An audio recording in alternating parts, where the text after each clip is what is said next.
예수의 보혈로 그대는 씻기어 있는가?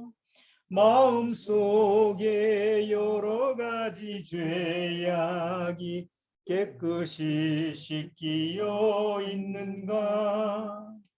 모든 죄에 더러워진 예복을 주 앞에 지금 다 벗어서 샘물같이 솟아나는 보혈로 눈보다 더 이게 씻으라.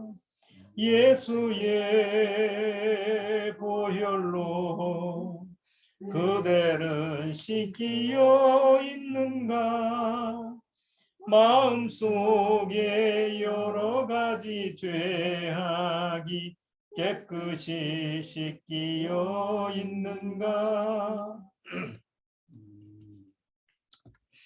자, 오늘 출애굽기 12장 내용을 같이 한번 교제를 나눠보도록 하죠. 출애굽기 12장.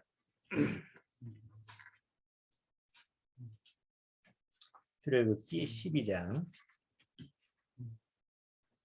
1절서부터 14절까지. 출애굽기 12장 1절서부터 14절까지.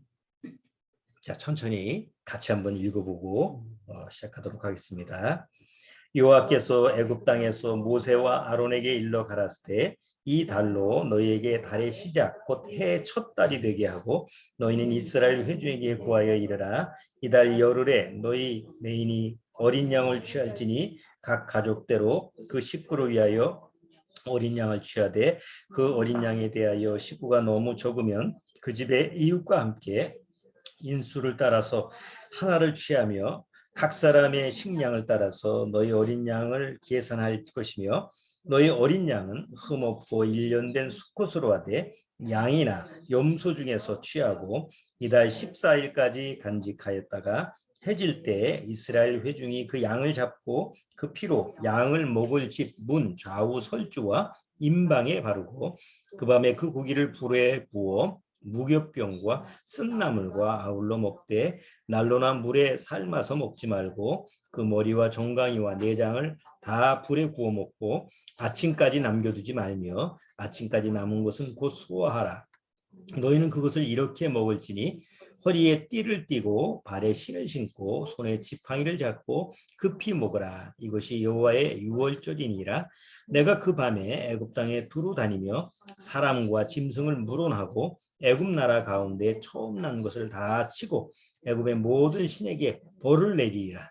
나는 여호와로라. 내가 애굽 땅을 칠 때에 그 피가 너희의 거하는 집에 있어서 너희를 위하여 표적이 될지라. 내가 피를 볼 때에 너희를 넘어가리니 재앙이 너희에게 내려 멸하지 아니하리라. 너희는 이 날을 기념하여 여호와의 절기를 삼아 영원한 규례로 대대에 지킬지니라.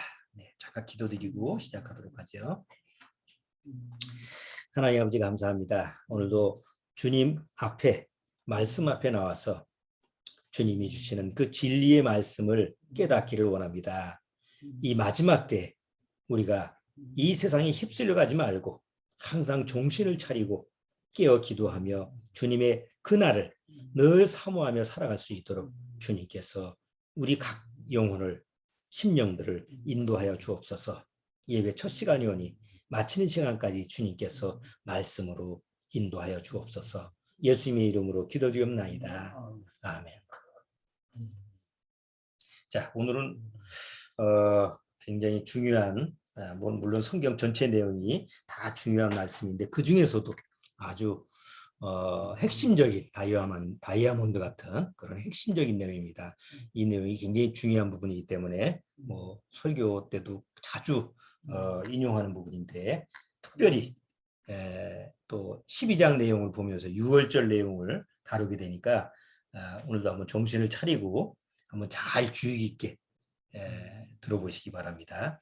올해 들어와서 내가 설교를 잘 못 들었다, 주의 깊게 못 들었다 해도 요거 한 편만 잘 들으면 다 복원이 될 수 있는 그런 내용이기 때문에 오늘 내용은 아주 정신을 차리고 잘 새겨서 들으셨으면 좋겠어요.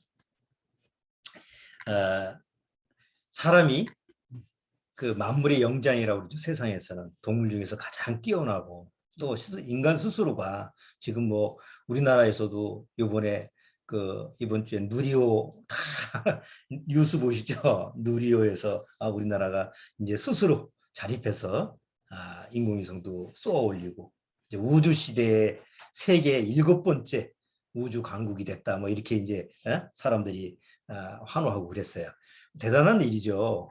우주에 기계를 쏘아 올린다라고 하는 게 그게 보통 일이 아니잖아요. 그런 인간의 지혜, 뭐 스스로의 능력, 또 우리나라도 또 우리 국민이라고 한다면 또 그 뉴스 보면 또 자부심을 갖고 그러잖아요. 자, 그런데 아무리 인간이 뛰어나고 이렇게 문명을 발전시킨다고 해도 인간에게는 치명적인 약점이 있죠. 아무리 머리가 뛰어나고 권력이 있고 능력이 있고 뭐 그래도 죽음이 오면 아무것도 할 수가 없어요. 그렇잖아요. 우리가 뭐 인간의 역사 이래로 지금까지 뭐 영웅호굴이 뭐 나왔다 해도 아무리 권세자가 나왔다고 해도 죽음이 찾아오면 아무 소용가치가 없는 거예요. 우리 개개인도 마찬가지예요. 그래서 인간의 치명적인 약점이 바로 죽음이에요. 그럼 과연 이 죽음이라고 하는 게 왜 인간한테 왔을까? 뭐 지금까지도 뭐 과학자들, 의학자들, 그다음에 뭐 철학자들, 뭐 이런 부분에 대해서 많은 사람들이 죽음에 대해서 왜 그럴까, 왜 인간이 죽어야 될까라고 의문점을 풀어도 사실은 아직까지는 인간 스스로는 풀지 못하는 문제가 바로 죽음이에요. 늙으면 죽는 거 아닙니까? 그럼 과학자들도 사람이 늙으면 죽는데 그럼 왜 사람이 늙느냐? 한번 생각해 보세요. 손톱이 죽어도 자라요.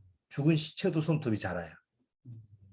물론 이제 어느 정도 시간이 경과되면 없어지지 않지만 연세가 많은 노인네분들이 이상하게 머리가 하얗는데 색깔이 검은 머리가 나요.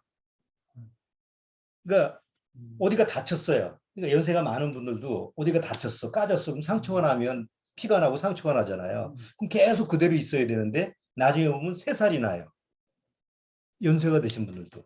뭐, 뭐 병상에 누워서 아예 이제는 어떻게 할 수 없는 분은 그런 게 쉽지 않죠. 뭐 뒤에 이제 욕창이 생기거나 이렇게 하면 쉽게 피부가 아물지 않잖아요. 근데 그렇지 않은 이상은 피부가 다시 재생이 돼요.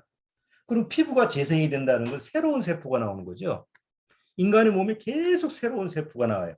피도 그렇고 뭐 그럼 새로운 세포가 계속 나오는데 왜 죽죠? 그 의학자들도 과학자들도 이건 미스테리다. 그래서 이제 그게 과학자들이 그래서 이제 왜 인간이 죽을 수밖에 없느냐라는 것을 발견해낸 게 인간 안의 세포 안에 인간의 생명을 딱 어디서 멈추는 그 세포가 있다. 그러니까 어느 정도 선에서 사람이 죽게 돼 있다. 이런 정도로 해서 발견을 해서 발표를 하는데 그것도 궁극적인 해답은 아니죠. 근데 성경에서는 아주 간단하게 죽음이 왜 인간한테 왔느냐, 하나님이 정한 거다라고 성경에서는 기록이 돼 있어요. 그러니까 믿는 사람은 하나님 말씀이니까 하나님이 정했구나 믿으면 되는데 하나님을 안 믿는 사람들은 구원받지 못하는 사람들도 성경에 기록돼 있어도 별로 의미가 없죠. 한번 보실까요? 우리가 뭐 누누이 잘 아는 건데 히브리서 9장 히브리서 9장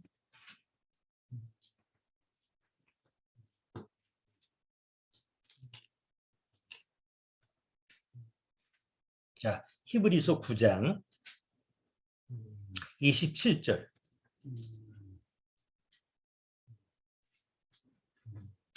히브리서 9장 27절 제가 읽어볼게요. 한 번 죽는 것은 뭐 다 외우시는 거니까 한 번 죽는 것은 사람에게 정하신 것이요. 그러니까 누가 정했다는 거예요?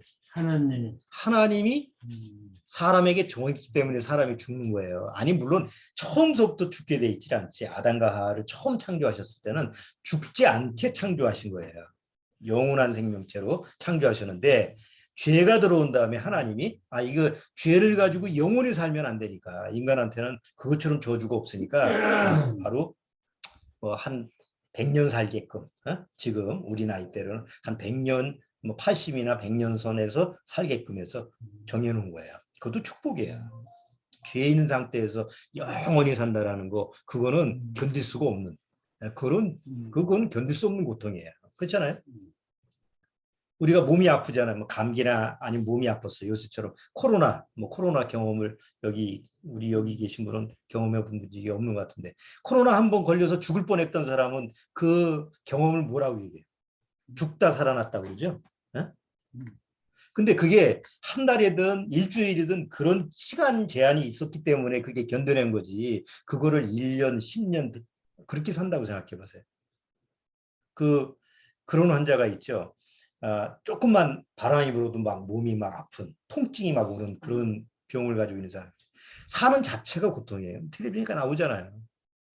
죽고 싶어도 죽지도 않고 고통이 계속되면 그거 견딜 수 없는 고통이잖아요.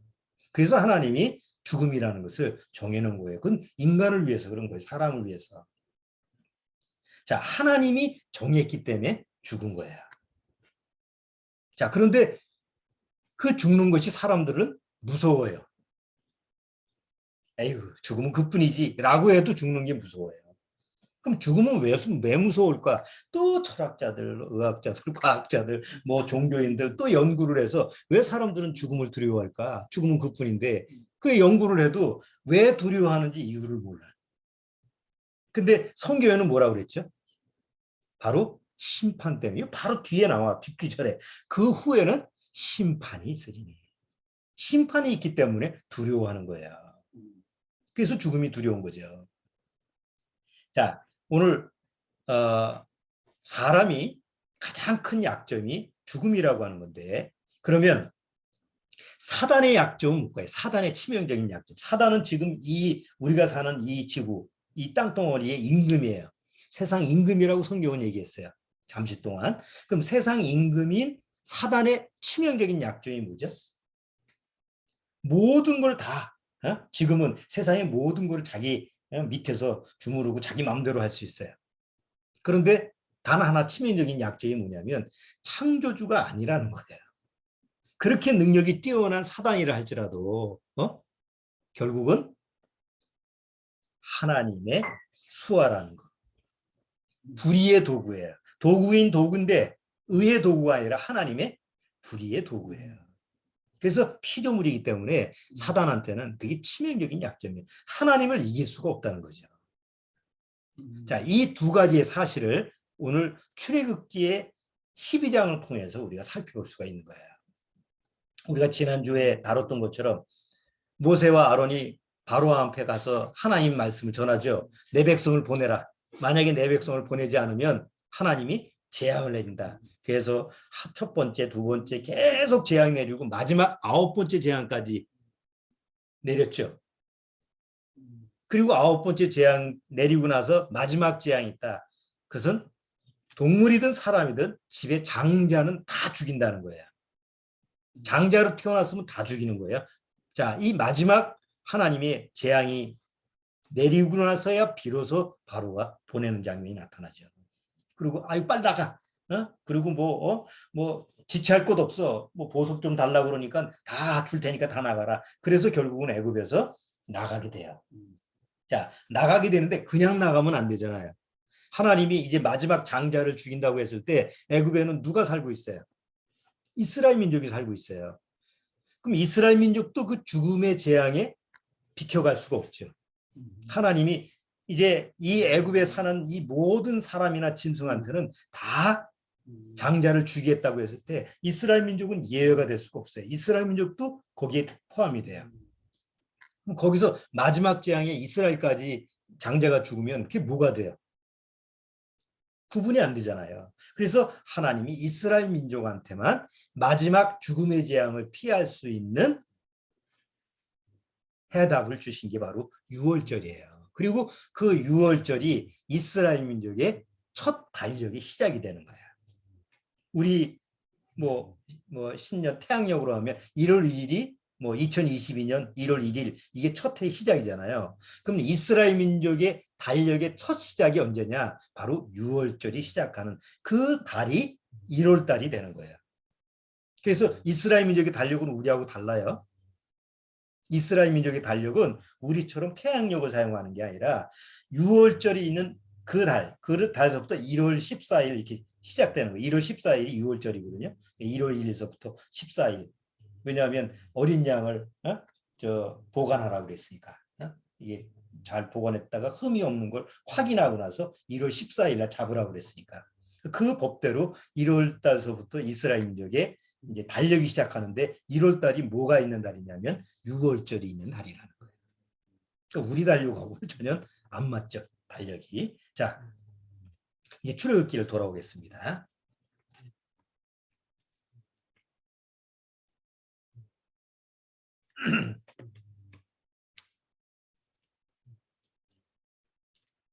자, 출애굽기 12장.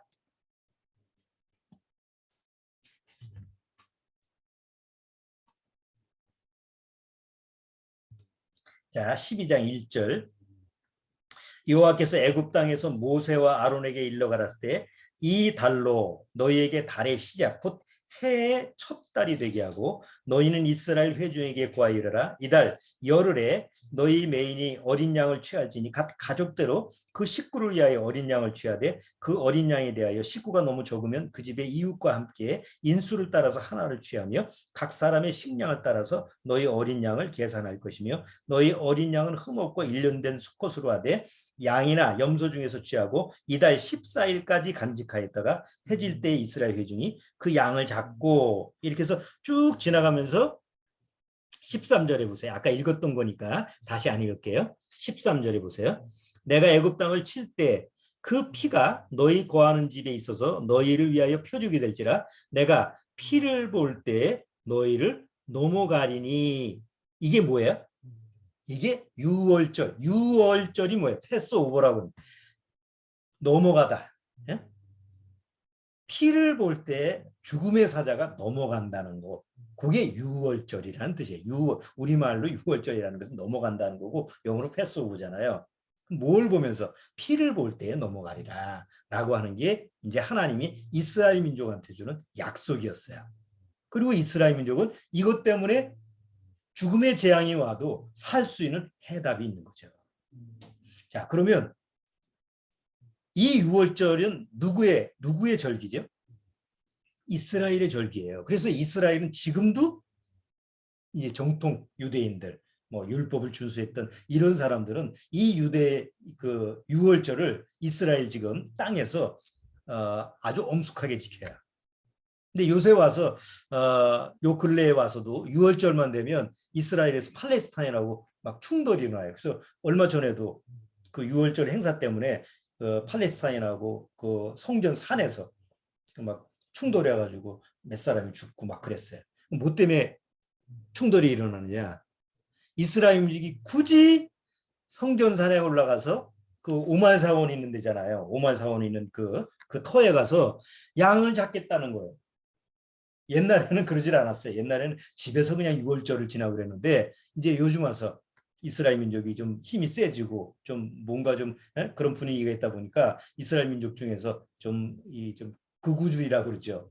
좀 극성스러운 사람들이 아니야. 이제 6월절을 하나님 앞에서 성전산에서 우리가 본격적으로 드려야 돼. 그래서 모형을 만들어 놓고 그리고 거기서 양을 잡고 그리고 번제단 같은 그런 제단을 만들어서 고기를 태우고 그리고 거기서 6월절을 지키는 행사를 하는 거예요. 그러니까 팔레스타인 사람들이 보기에는 조금 마음에서 야 이거 큰일 나는데 이거 점점 저 이스라엘 민족들이 자기네들의 그 행사를 본격적으로 이렇게 보이게 하니까 안 된다고 해서 뭐 못하게 데모를 하고 쫓아 돌로 그냥 치고 또 거기에 이스라엘 또 경찰들은 가만히 있을 수 없으니까 보호한다고 그래서 또 대적을 하고 그러니까 이제 거기서 막 사람이 죽고 난리가.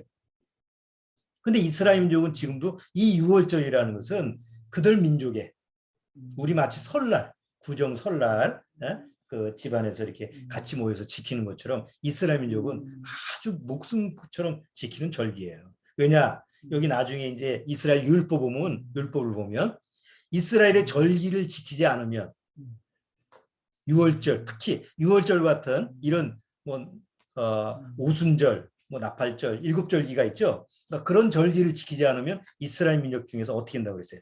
끊쳐지리라고 그랬어요. 그러니까 굉장히 중요한 절기죠. 이스라엘 백성에서 내가 끊쳐진다고 한다면 이건 보통 일이 아니거든요. 그래서 목숨처럼 여기면서 지키는 절기가 6월절이죠. 이스라엘 민족한테는. 그러면 그건 이스라엘 민족의 절기지 나하고는 무슨 관계가 있느냐. 나는 한국 사람이니까 우리나라 설날, 추석 이런 거나 잘 지키면 되지. 그리고 우리가 6월절을 지키는 건 아니잖아요. 6월절이 언제예요, 날짜가? 나도 몰라. 이스라엘 민족이 지키는 절기니까 굳이 내가 지킨 적도 없고. 그런데 왜 우리한테는 6월절이 중요할까요? 구약의 모든 예표, 모형은 뭐의 모형이라고 그랬죠? 우리를 구원하신 예수 그리스도의 모형이에요. 그러니까 예수님의 모형적인 모습이 구약에서 이렇게 실제로 벌어진 일이기 때문에 우리한테는 직접적으로 예수님과 연관돼서 오신 거예요. 예수님이 언제 죽으셨어요? 예수님이 십자가에 죽으신 날이 언제죠? 6월절 날 죽으셨잖아요. 아니 생각을 해보세요. 왜 하필이면 그날 맞춰서 죽어야 되죠?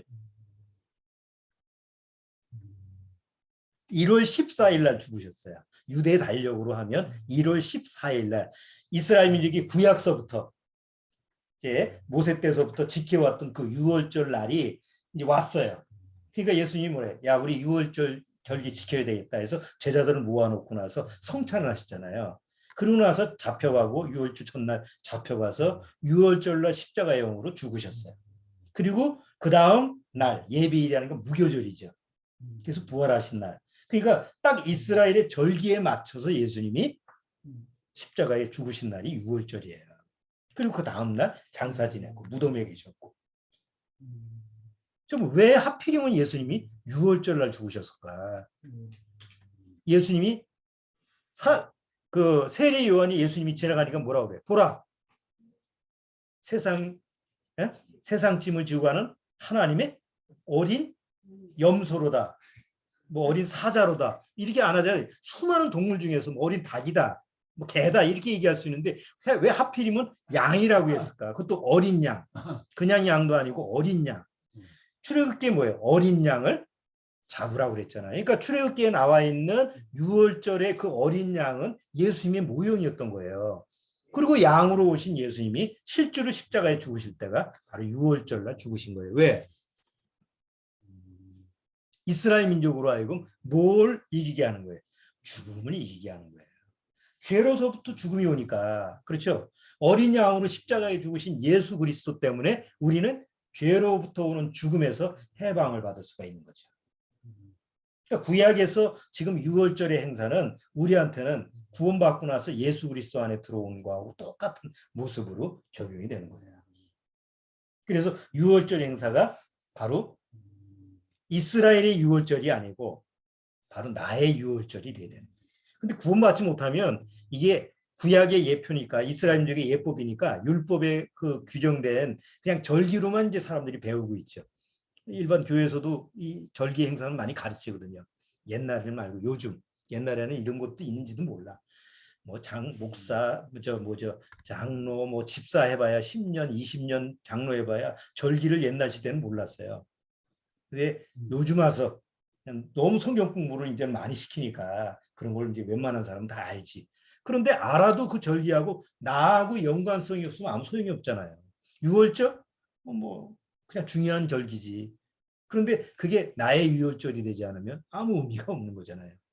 자, 그래서 오늘 이제 출애굽기 12장의 내용을 보면 6월절, 이스라엘 민족이 6월절 행사를 지키는데 그중에 이제 중요한 그 6월절 행사를 지키는 세 가지가 있죠. 6월절 행사를 어떻게 지키느냐, 세 가지가 나한테 어떻게 적용했느냐라는 것만 이제 같이 접목을 시켜보는 거예요. 우선 첫 번째, 6월절을 지킬 때 어떻게 지키라고 했죠? 어린 양을 10일 동안 간직했다가 이제 잘 흠이 있는지 없는지 확인하고 그 다음에 14일째 잡으라고 그랬어요. 그래서 어린 양을 잡아서 피를 받아.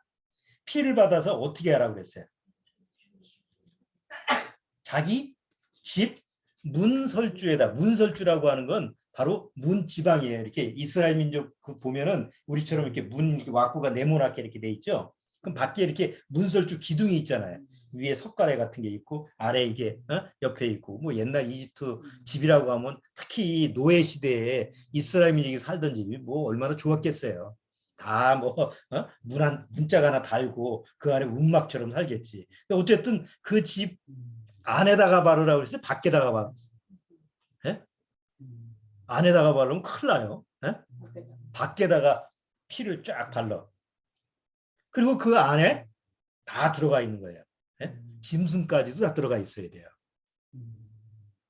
왜? 죽음의 사자가 오면 그 피를 볼 때 넘어간다고 돼 있으니까 그 피에 대한 표식이 없으면 뭐 이스라엘 민족이라고 해도 다 죽게 돼 있어요. 자, 여기서 한번 살펴보세요. 피를 볼 때 넘어간다고 했는데 피를 누가 보죠? 예수님, 하느님. 아니, 구약 시대에 피를 볼 때 죽음의 사자가 쫙 지나가다가 문을 딱 지나가는데 피가 발라져 있어. 그럼 거기 안 들어가죠. 그럼 누가 본 거예요? 사단. 죽음의 사자가 본 거지. 사단이 아니고 죽음의 사자. 이제 막 심판하려고 하나님이 보내신 그 천사가 딱 보니까 이 집은 피가 발라져 있어. 그러니까 이거 패스. 근데 어떤 집은 피가 안 발라져 있어. 여기는 들어가서 장자를 죽이는 거예요. 그러면 그 피를 누가 보느냐? 죽음의 사자가 봤죠. 안에 들어간 사람은 보여요, 안 보여요? 안에 들어간 사람은 안 보여요. 그 막 죽음의 사자가 싹 지나가서 피가 안 버린 집에 들어가서 다 죽이니까 이제 갑자기 옆에서 죽어나가면 아버지가 죽고 아들이 죽고 장자는 다 죽으니까 죽으면 집집마다 죽지 않은 죽음이 없는 데가 없잖아요. 그럼 죽음을 보면 다 통곡을 하죠. 한 집도 아니고 막 연거푸서 막 죽어나가면 사람들이 고구려 하고 난릴 거 아니에요. 그럼 밖에서 무슨 소리가 들려요? 막 우는 소리, 막 부르진 외치는 소리, 막 오만 소리가 다 들릴 거 아니에요. 그때 안에 들어간 사람은 뭔 생각을 하고 있었을까? 그냥 멍청이 있었을까? 오만 가지 생각을 다 했을 거 아니에요. 그런데 피가 안에 발려져 있으면 피만 바라보고 있을 텐데 밖에 발려져 있으니까 이게 또 너무 당황을 하면 그 바른 것 자체도 또 아무 생각이 안 나니까 그 안에서 두려워할 수 있다는 거죠. 제가 왜 이 얘기를 하냐면 많은 사람들이 기독교인들이 예수님의 피에 대해서 지식적으로는 다 알고 있는 거예요. 예수님의 피가 내 죄를 사했어. 이거 모르는 사람 없어요. 교회 나가면 주일학교 아들도 다 알아. 그런데 보통 생명이 없는 교회에서는 이론적으로 예수 그리스도의 피에 대해서 아주 복음적으로 정확하게 가르쳐주면서도 뭘 전해주느냐면 그 피에 대한 느낌, 그 피에 대한 경험, 그 피에 대한 생각에 대해서 계속 사람들로 하여금 그걸 부각을 시키는 거예요. 너 예수 그리스도의 피에 대해서 어떻게 생각하니? 예수 그리스도의 피에 대해서 어떤 마음속에서 느낌을 가지고 있니? 너 예수님의 피에 대해서 뭐 뭔가 좀 감정, 경험, 뭐 어떤 경험이 있니? 이런 것을 자꾸 유발시켜서 사람들로 하여금 밖에서 바라보게 하는 거예요. 안에 들어가 있지 않고. 그리고 피를 바라보면서 안심하게 해요. 피를 바라보려니까. 근데 성경에서는 피를 내가 바라보라고 한 적이 없어요. 네? 너 피 바르고 야, 그 피에 대한 느낌을 계속 생각하고 있어. 그러면 죽음의 사자가 넘어갈 거야. 너 피에 대한 발랐을 때 느낌이 어떠니? 경험이 어떠니? 너 피에 대한 생각을 어떻게 가지고 있니? 이런 걸 자꾸 생각하면 죽음의 사자가 넘어갈 거야 라는 말이 성경에는 없어요. 그냥 바른 상태에서 너는 그냥 안에 있어. 안에서 무슨 생각을 하든 두려운 생각을 하든 뭔 생각을 하든 그거 가지고 뭐 어떻게 할 거 없어요. 다만 분명한 것은 피가 밖에 발려져 있으면 내가 보고 넘어간다고. 누가 보고 넘어간다고? 하나님이 보내신 죽음의 사자가 피를 볼 때 넘어간다고 그런 거야. 그러니까 구원받은 이후에 왜 이것이 중요한 거냐면 내가 아무리 예수님의 피에 대해서 기억을 하고 피에 대해서 느끼고 생각하고 그걸 외운다고 하더라도 그 피를 내가 의식하고 있다고 한다면 아무 소용 가치가 없다는 거예요. 근데 나는 어떤 때는 좀 의심도 들고 내가 피가 정말 발려졌나? 우리 그럴 거 아니에요. 피를 발랐긴 발랐는데 이거 잘 발랐나? 이거 어디 잘못 발라가지고 또 이게 죽음의 사자가 넘어오는 거 아니야? 너무 조금 발랐나? 뭐 오만 가지 이렇게 죽음의 사자가 지나갔을 때는 그런 생각을 할 거 아니에요. 근데 그런 거에 내가 어쨌든 그거 관계없이 피가 발라져 있으면 하나님이 보내신 죽음의 사자가 보면서 넘어가는 거예요. 자, 이제 예수님의 십자가, 지금 우리한테는 예수님의 십자가의 피가 발라졌어요. 어디에 발라졌어요? 내 속에 발라진 게 아니에요. 나라는 인간, 나라는 사람의 위에 발라져 있어요. 인솔주에 발라진 것처럼 예수님이 예수님의 피가 내가 칠한 게 아니고 바로 하나님이 나라고 하는 존재, 죄인인 나 위에다가 예수님의 피를 발라줬어요. 그리고 피를 누가 봐요? 심판하시는 하나님이 보시는 거예요. 내가 바르면 큰일 나요. 내가 믿었기 때문에 예수님 피가 발라진 거야. 이렇게 생각하는 사람이 너무 많아요. 구원받았다고 하는 사람 중에서. 그러니까 내가 발랐다고 생각하니까 어떤 때는 이거 내가 잘못 바른 거 아니야? 그리고 그런 의심에 쌓여. 그러면 이제 주체할 수가 없는 거예요. 예수님이 십자가에서 피를 밟던 2000년 전 얘기죠. 2000년 전에 예수님이 하신 거예요. 2000년 이후에 태어난 나한테도 바로 그 효력이 발생해서 내가 예수 그리스도의 그 구속사역, 십자가에 죽고 나를 위해서 피를 흘렸다는 사실을 정말 마음으로 시인을 하고 예수님과 함께 죽고 예수님과 함께 살았다라는 그 말씀을 내 마음속에서 그냥 시인하고 받아들이면 자동적으로 하나님의 능력으로 말미암아 피가 발려진 거예요. 그래서 도말했다는 말이 나요. 도말이 뭐예요? 페인트 칠했다는. 근데 페인트 칠한 주체가 내가 되면 안 돼요. 바로 하나님이 예수 그리스도를 통해서 바른 거예요. 구약 시대에는 누가 발랐어요? 이스라엘 민족이 발랐어요. 구약 시대는. 이건 모형이니까 그 당시에. 그러니까 구약 시대에 이스라엘 민족이 발랐지만 사실 피는 다른 사람이 보고 있는 게 아니라 죽음의 사자가 보고 넘어간 것처럼. 실제로 모형이어서 그거는 좀 불완전했죠. 근데 지금 예수 그리스도 안에서 내 위에 피가 발라진 것은 하나님이 성령의 능력으로 내 위에 피를 바르시고 그리고 그 피로 말미암아 나는 그 안에서 뭘 받는 거예요? 안전함을 받는 거예요. 보호함을 받는 거죠. 이게 여기 출애굽기에 나와 있는 피를 볼 때 내가 넘어가리라. 자, 두 번째는요. 피를 바르고 나는 그 안에서 뭐 하고 있어요? 가만히 있어요? 피를 바른 그 안에 들어가서 그냥 멍청하게 있는 게 아니죠. 여기 뭐 해야 될 일 있죠. 그게 뭐예요? 잡은 양의 고기를 불에 구워서 먹으라고 돼 있어요. 왜? 삶아서 먹어도 안 되고 이게 육회 쳐서 이렇게 날것으로 먹어도 안 돼. 네? 구워서 먹어야 돼. 왜 구워서 먹어야 돼요? 불에 완전히 구워서 먹으라는 것은 불에 굽다라는 것은 정결한 거룩함을 얘기하는 거예요. 그러니까 어린 양이라고 하는 그 희생물이 예수님이 앞으로 오셨을 때 예수님은 흠도 없고 점도 없고 아무 나를 위해서 십자가에 죽으시는데도 어떤 꺼리낌도 없는 어떤 거기에 불협화음도 없는 완전한 희생 제물이라고 하는 그것을 얘기하는데 그거를 어떻게 하라고요?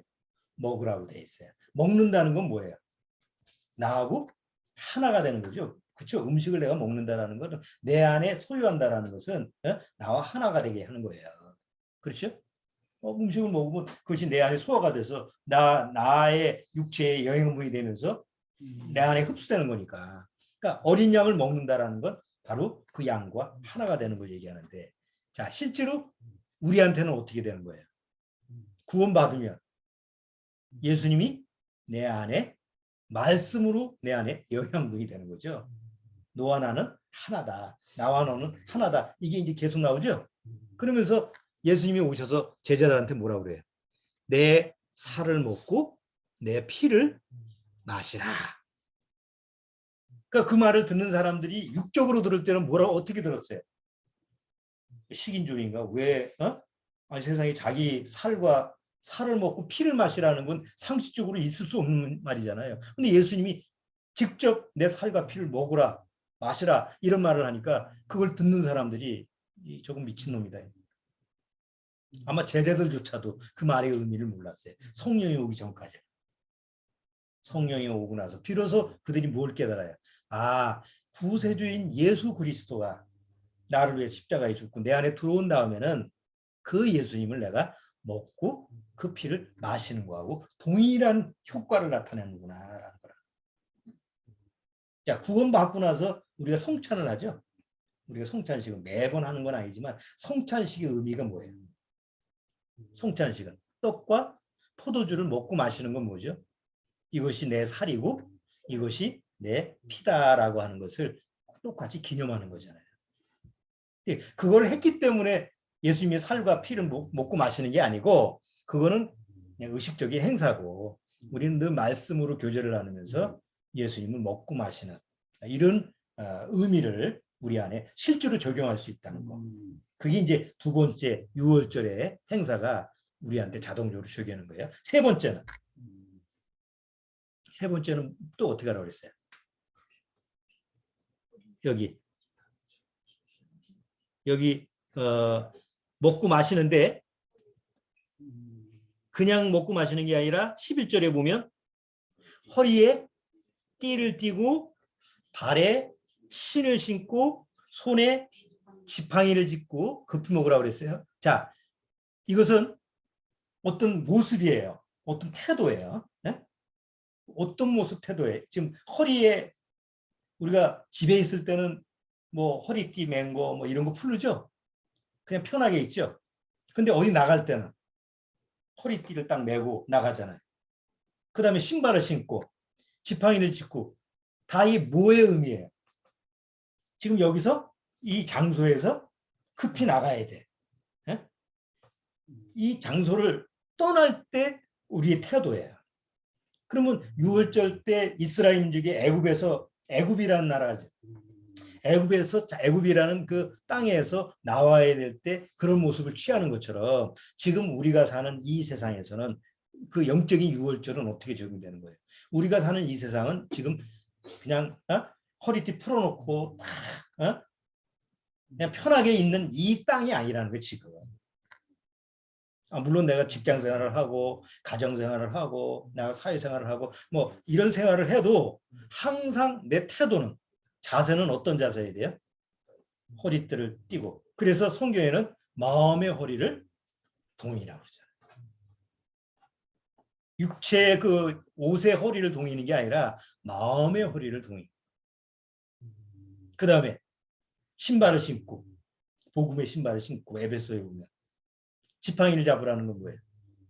의지할 대상이 있어야 돼요. 지팡이는 의지할 대상이잖아요. 그러니까 의지할 대상은 이제 하나님이 나를 이끌어 가시니까 하나님을 신뢰하고 의뢰하고 이런 모습으로 이 세상에 살 때는 어떤 자세로 살아라고? 빨리 떠나야 되는 그런 모습으로 살아라고 하는 게 바로 지금 우리한테 구약 시대의 유월절이 아니고 지금 이스라엘 민족의 절기가 아니고 우리한테 적용하는 유월절이라는 거예요. 자, 고린도전서 5장.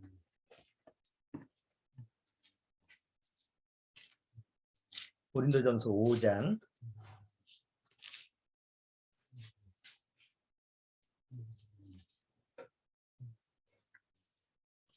자, 고린도전서 5장 7절. 자, 5장 7절.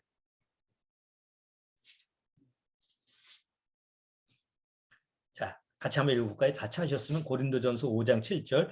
너희는 누룩 없는 자인데 새 덩어리가 되기 위하여 묵은 누룩을 내어버리라. 우리의 유월절 양 곧 그리스도께서 희생이 되셨느니라. 이러므로 우리가 뭐라고 했어요? 명절을 지키되. 여기 이러므로 우리가가 누구예요? 유대인이 아니에요. 왜? 여기 고린도전서는 이방인이에요. 그렇죠? 지금 고린도전서부터 편지를 쓴 대상은 고린도 교인들이에요. 이방인들이에요. 그런데 이방인들을 보고 뭐라 그래? 우리가 명절을 지키되 유월절 명절을 지키되 누군 누룩도 말고 괴악하고 악독한 누룩도 말고 오직 순전함과 진실함에 누룩 없는 떡으로 하자. 누룩 없는 떡은 누구예요? 예수님이죠. 초대교회에서부터 지금까지 정말 구원받은 사람들은 이 유월절, 영적인 유월절을 늘 매일매일 그리스도 안에서 드릴 수가 있는 거예요. 이게 구원받은 사람의 특징이에요. 왜? 오늘 이 시간에 만약에 매일매일인데 오늘 아침에 딱 일어났어. 근데 내 심령 안에서는 그렇지. 내 위에는 뭐가 발라져 있죠? 예수 그리스도의 피가 발라져 있어. 내 안에 발라진 게 아니에요. 근데 나는 안 보여. 보인다고 했어요? 안 보인다고 했어요? 아침에 딱 떴는데 피가 보이면 그거는 비정상이에요. 이게 병원에 가야 될 일이야. 어? 피가 보이면 안 돼. 내가 안 보이는 내 겉에 예수님의 피가 발라져 있어. 그리고 하나님은 그걸 보셔. 아, 심판의 대상이 아니야. 어제도 오늘도 내일도 심판의 대상이 아닌 사람이야.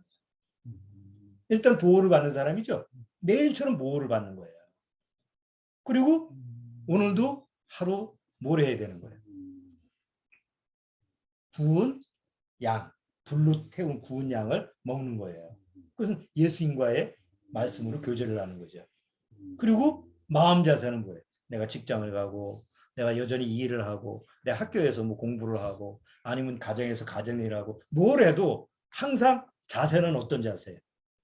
지금 이 현장에서 떠날 자세를 하는 거예요. 왜? 어느 날 주님이 부르면 바로 올라가야 되니까. 이 세 가지 자세가 매일매일 이루어져야만이 이게 유월절이 내 안에서 자동적으로 적용되는 거죠. 그러니까 오늘 출애굽기 12장의 내용은 길지만 다시 한번 쭉 읽어보시면 유월절 그다음에 이제 7일 동안 무교절 이게 행사가 이루어지는데 전체 내용은 이스라엘의 절기니까 다 모르셔도 그 유월절이 그리스도 안에서 바로 내 안에 이렇게 적용되는구나 라는 것은 잘 소화하고 계셔야 돼요. 다 심령 안에서 다 적용을 잘 하고 계셔야 돼요. 지난주에 제가 숙제를 하나 내드렸죠. 뉴스 보면서 6월 달에 기후재앙, 기후위기라는 거 한번 뉴스 보시라는데 이번 주 내가 뉴스를 계속 보니까 매일 뉴스에 나오는 게 기후문제, 기후위기. 이게 안 나온 날이 없었어요. 뉴스 보셨으면 아실 거예요. 요새 그 지구상에 이제 그 오존 뭐 파괴돼 가지고 뭐 기후 문제 되니까 탄소 배출을 줄이자 이렇게 하죠. 탄소 배출을 줄이자는데 마침 코로나19 때문에 2년 동안 조금도 안 줄었어요. 그냥 유지만 했대요. 유지만 했는데 우크라이나하고 러시아하고 전쟁 때문에 가스, 지금 석유, 가스 이런 부분이 제한이 됐잖아요. 유럽 쪽에. 가스가 안 오니까 뭐래도 떼어야 되잖아요. 이제 연료가 있어야 되니까. 다시 석탄 때로. 그렇지. 다시 석탄으로 돌아갔어. 지금 기후위기의 가장 주범이 석탄을 떼는 거예요. 그래서 석탄을 줄인 거예요. 석탄을 줄이자. 석유보다는 석탄 그런 걸 줄이고 될 수 있는 대로 최대한 줄여보자라고 하는데 이번 전쟁 때문에 이제는 특히 독일 같은 경우에 독일에서 석탄이 많이 나잖아요. 우리나라 광부들이 막 옛날에 가서 간호사하고 같이 갔잖아요. 그러니까 여전히 석탄 자원이 많은 거예요. 다시 원점으로 돌아갔네. 다시 석탄 생산을 해서. 그러니까 에너지가 부족한 지역은 다시 석탄으로 돌아가는 거예요. 석탄 시대로. 그래서 원래 그 지구 온도가 1.5도 이상이면 큰 문제다라고 해서 1.5도 맞추자라고 해서 지금이 1.1도잖아요. 그래서 얼마 안 남았으니까 2050년 되면 1.5도가 넘어서 큰일 났다고 하는데 이게 이번 때문에 2035년으로 줄어들었어요. 1.5도가 되는 게 2035년까지 줄어들었어요. 매일마다 위기 문제 나오는 거 이렇게 보면 이제는 사람들이 아무렇지도 않아요. 매일마다 나오니까. 옛날 같으면 가끔 나오니까 문제가 심각하다고 생각하는데 지금은 늘 익숙해져 가지고 2020년 저 신문 기사 보면 여태까지 이런 뜨거운 여름은 없었다. 2020년 기사예요. 2021년도에 뭐라 그랬어요? 지금보다 더 뜨거운 쪽은 없었다. 2021년도에 그랬어요. 작년에. 지금 올해 2022년 6월 달서부터 5월 달서부터 폭염이에요. 지금 우리나라도 지금 계속 아래 지역에 폭염 경보 떴어요. 6월이에요. 7월, 8월은 어떻게 넘어갈 겁니까? 그건 올해는 그렇다 치고 내년은 어떻게 할 거고 내후년은 어떻게 할 거예요. 그래가지고 우리가 그런 기후 문제, 뭐 기후 재앙 이것 때문에 겁먹자는 게 아니고 아까 얘기한 것처럼 어떻게 하라고 그래서 허리에 띠를 띠고 신발을 신고 지팡이를 잡고 떠날 준비를 하라. 항상. 그게 언제 올지는 모르니까 항상 떠날 준비를 하자. 다 버리고 떠날 준비하자는 게 아니고 하루하루 충실히 성실히 살아가면서 마음 자세를 갖추라는 거죠. 절대 잊어버리시면 안 돼요. 그래서 가끔 저는 이런 생각해요. 우리 연세 드신 우리 부모님들 세대도 웬만하면 같이 올라갔으면 좋겠다. 좀 잘 참다가 그냥 때가 되면 같이 올라가면 얼마나 좋을까. 그런 생각도 한 적이 있어요. 그만큼 때가 너무 가까운 거예요. 어쨌든 잘 마음속에서 오늘 6월절이라는 그 내용을 잘 마음속에서 잘 새기시기 바랍니다.